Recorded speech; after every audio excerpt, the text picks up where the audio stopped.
Northeast Color focuses on interior branded decor products for the franchise and multi-unit industry. We look at their floors, walls, ceilings, interiors, the furniture related to that, and they all focused on branded elements within that.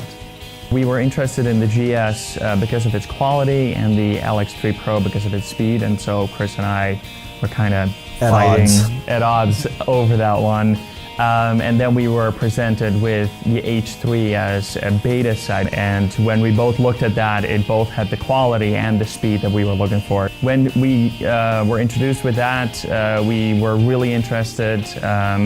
We wanted to be one of the first ones because we really needed the capacity for this year and years to come. You really don't start to see the quantum leap from where we currently were, which was a QS series platform, to where the H3 is now. So when it comes in and you see that everything has been redesigned from the ground up, and that it's not just a new GS with LED lamps or a new GS with, you know, ultra drop technology, or just more of the same with something added to it, the whole thing was re-engineered from the ground up. Everything with, you know, serviceability in mind, as well as usability. Instead of continuing to build out on a similar platform that they had done for the last years, I think they try to provide a new, you know, really cutting-edge technology. For me, one of the things that really stood out was EFI just really seemed, with this generation of equipment, to be really critical about quality.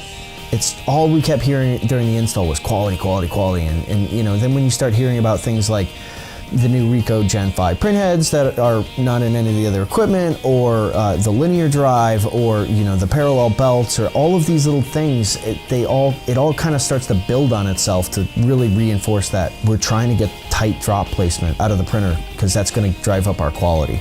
With our previous equipment, we were only able to run 3 layers as multi-layers, so we could run color, white, color, and run day-night backlights, which was great. But now with the H3, we're able to run up to 5 layers, so we can run color, white, black, white, color to make double-sided decals where the black layer serves as a block out between the two. So with the H3 and going to a 5-layer print, it's been seamless, it's really easy to do, and then we take them, put them on a plotter, cut them out, and all done. A couple of exciting things beyond the new capabilities that the machine has and the new build is that it's field upgradable to an H5, which is huge. That's 2/3 extra speed that it can provide, as well as the option for a fast 4 on that machine as well. As the production requirements grow, it makes sense to be able to field upgrade it to an H5. It's just going to continue to grow with you as you grow and evolve as a business.